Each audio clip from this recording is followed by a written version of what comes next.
Je pensais être sûr de savoir ce qui s'était passé ici. Mais c'est possible que les cafés soient encore sur la table.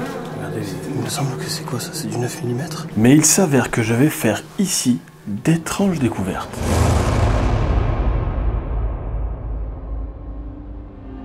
Ce buffalo est très connu dans le milieu de l'exploration urbaine. Peut-être en avez-vous déjà entendu parler, certains disent qu'ici il y a eu des fusillades, des règlements de compte, voire même des crimes. Mais vous allez voir que la vérité est tout autre.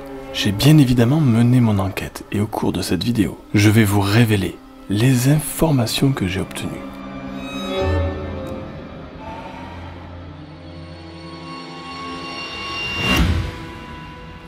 Alors là, regardez, je suis carrément dans le coin vestiaire. Apparemment, il travaille ici, et Simon. Là, je pense que c'est Julien et Morgane. Et il y a tous leurs habits encore. Là, il y a les chaussures de sécurité ici, il y a des surchaussures. Et là, il y a des baskets en fait. Ça, c'est qu'ils n'ont pas eu le temps de se changer. Regardez, là, il y a la casquette qui était juste au-dessus du casier.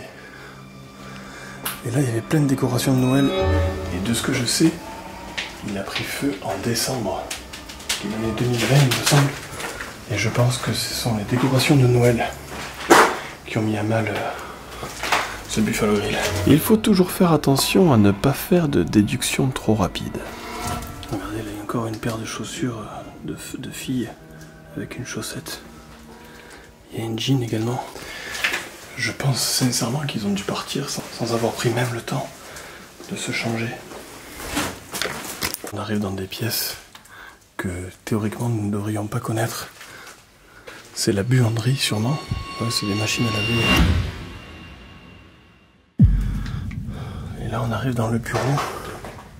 Regardez-moi ce bureau, c'est dingue. Il y a tout, il est complet. Je vais essayer de me faufiler à travers les bouts de bois brûlé.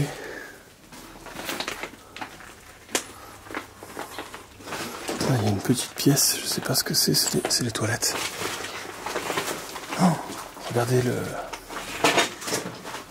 les bannettes pour papier. Elles sont complètement fondues, c'est incroyable. Ah, et là c'est triste, il y a encore les photos sûrement du gamin, du gérant. Regardez, vous avez tout l'écran d'ordinateur. Ici vous avez un écran de contrôle qui a complètement fondu, il s'est même ouvert en deux. Là-bas il y a une tour qui a également brûlé.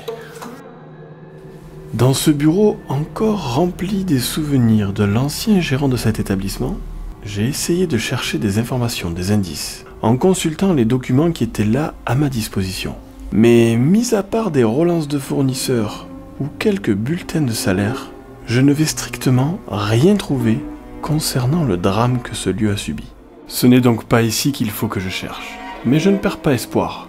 Et je vais bien finir par trouver comment, et surtout pourquoi, cet établissement a brûlé. Regardez la cuisine. Elle est complète. Vous avez toutes les friteuses qui sont là. Les bacs à huile ont été vidés, apparemment par terre. Ça colle. Là, vous avez toutes les banques réfrigérées.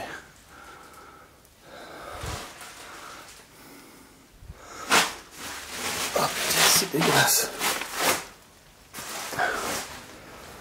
Et là, vous voyez, tout est noir, tout est couleur charbon. Tout a été carbonisé. Ici, apparemment, plus par la fumée que par le feu lui-même.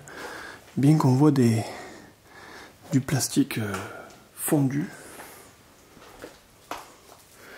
Les extincteurs n'ont servi à rien. D'ailleurs, ils sont... à moins qu'ils... ouais, je sais pas. Ils sont plus dans le verre, là, en tout cas. Là, vous avez un frigo qui a lui aussi été vidé. Vous avez tous les plateaux, le micro-ondes. L'intérieur du micro-ondes est clean. Là, il y a tout le coin plonge. Et regardez, il y a encore les cubis de vin qui sont encore raccordés. J'arrive pas à lire ce que c'est comme vin.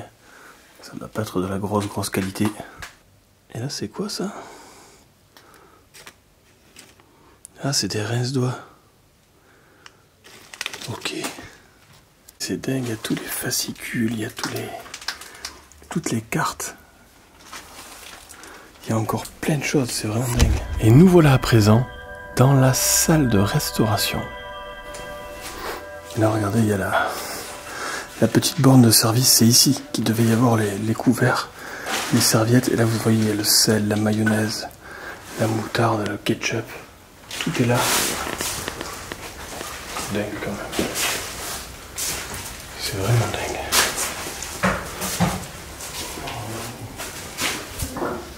Et là, regardez. La petite banquette, il devait sûrement y avoir une table là. Mais c'est possible que les cafés soient encore sur la table. Par contre, il y a quelque chose de très intriguant et je dois vous dire que c'est pas du tout rassurant. Il y a des balles partout. Il me semble que c'est quoi ça? C'est du 9 mm? Le choc. Mais que font des douilles de 9 mm dans une salle de restauration? Mais en les examinant, je vais être vite rassuré. Il s'agit en réalité de balles à blanc. Il y en a deux partout, regardez. À moins que ce soit des balles de... Ouais, c'est plus... Non. C'est des... Comment ça s'appelle? C'est des fausses balles, c'est des balles d'alarme. Regardez l'état des tables. Il y a encore les cartes. Ici, il y a encore une petite couronne, là, sûrement pour les anniversaires ou pour les gamins, simplement, je sais pas. Je suis pas tellement un habitué des buffets au grill. Habitué ou pas, tout laisse à croire que les gens sont partis dans la précipitation. Ouais, là, regardez, il y a toute la partie bar. Il y a la tireuse à bière. Il y a toutes les bouteilles de pastis, de vodka, de martini. Tout est là. C'est quand même dingue de tomber sur ça. Regardez, il y a les pailles. Tous les cure-dents. C'est dingue qu'ils aient tout laissé comme ça. Regardez tous les sirops qu'il y a. C'est ouf. Ah ouais, là, regardez, il y a... Je sais pas si c'est un punch ou un cocktail. En tout cas, il a encore filmé. Il était prêt à être servi. Là, vous avez tous les cure-dents. Et là, c'est quoi? Ah, c'est les petits chocolats pour les cafés, les sucres. Quoi, un café? Ah oui, il y a les grains de café là. Mais regarde la suie qu'il y a partout. Oh, c'est dingue. Ah oui, il y a des choses qui ont été subtilisées depuis. Ah, et là, il y a des pots de chamallow qui donnent aux enfants, c'est ça? Ouais, au dessert. D'accord. Ah, et là, on doit arriver dans un coin pour les gamins. Regardez ici, il y a un baby qui a bien morflé. Et là, il y a une machine, vous savez, la machine avec les pinces pour attraper les peluches. Ah, c'est incroyable, il y a vraiment tout. Là, il y a une chaise haute.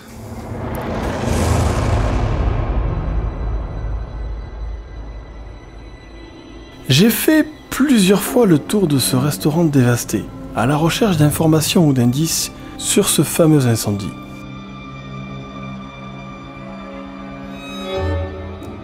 Alors je tiens à vous rassurer, des informations je vais bel et bien en avoir.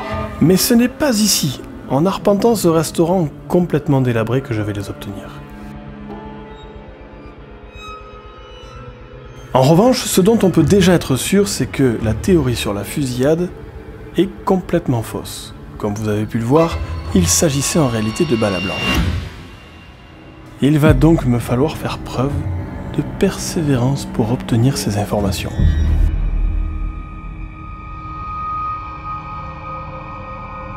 J'ai donc mené mon enquête pour savoir ce qu'il s'était passé dans ce restaurant et d'information en information, vous allez voir que j'ai eu la sensation de tirer le fil d'une pelote de laine dont j'imaginais même pas la portée. Le 10 août 2019, un incendie s'est déclaré ici à 2 h du matin. Les premiers éléments d'enquête vont déterminer que ce feu serait de nature criminelle. Mais qui pouvait en vouloir à ce buffalo et surtout pourquoi ? J'allais donc plonger mon nez dans tous les articles de journaux concernant cet incendie. Mais j'allais également approfondir mes recherches sur internet et voilà ce que j'allais y trouver. Ce sont en réalité des dizaines de restaurants de l'enseigne qui auraient brûlé dans toute la France. Et le plus surprenant, c'est qu'une grande partie de ces incendies sont de nature criminelle. Il ne pouvait pas s'agir simplement d'une coïncidence. Qui en voulait à cette enseigne et pourquoi tous ces buffalos brûlaient les uns après les autres? Il me fallait donc creuser un peu plus et trouver des sources d'informations non officielles. Et c'est ce que j'ai fait. J'ai trouvé 3 personnes connaissant parfaitement le fonctionnement de Buffalo Grill. La première est une employée de la chaîne de restauration. Et d'après elle, l'ambiance de l'équipe chez Buffalo est en tout point similaire à la concurrence, ayant elle-même déjà travaillé dans une chaîne concurrente à celle de Buffalo. Mais quand je lui ai demandé, d'après elle, pourquoi beaucoup de Buffalo Grill brûlaient, elle n'a pas vraiment su quoi me répondre. Mais pour elle, vraisemblablement, ce serait un défaut de conception des bâtiments. Alors pourquoi pas? Mais dans ce cas-là, que faire de tous ces incendies criminels? La deuxième personne à qui j'ai eu la chance de poser quelques questions n'est ni plus ni moins qu'un membre de l'équipe de direction d'une chaîne de restauration concurrente à celle de Buffalo. Et d'après cette personne, je dis bien d'après elle, cela ne fait aucun mystère. Quand un Buffalo Grill ne fonctionne pas comme la direction le souhaite, il disparaît.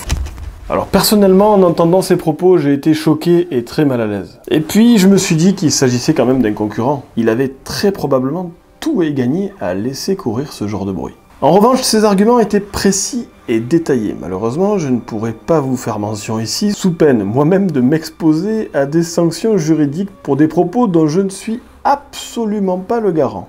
Et ensuite vient le troisième témoignage. C'est une personne gravitant proche du dossier. Et il va commencer par me préciser que les incendies, contrairement à ce que l'on pense, ne sont pas tous de nature criminelle. Et toujours d'après lui, pour ceux qui le sont, il y a toujours un contexte environnemental. Et quand je lui ai demandé de développer, il m'a répondu qu'il ne pouvait pas m'en dire plus. Du coup, je ne sais vraiment pas quoi penser de tous ces incendies. Où se situe la vérité? Et y a-t-il qu'une seule vérité? Alors aujourd'hui, le mystère reste entier, mais l'enquête que j'ai menée a été, elle, passionnante. Et d'ailleurs, je vous invite à faire vous-même votre propre enquête. Vous allez voir que vous allez tomber sur des éléments assez troublants. En tout cas, merci d'avoir suivi cet épisode. Pour ma part, il me reste à vous souhaiter le meilleur. Portez-vous bien et à très vite pour de nouvelles aventures.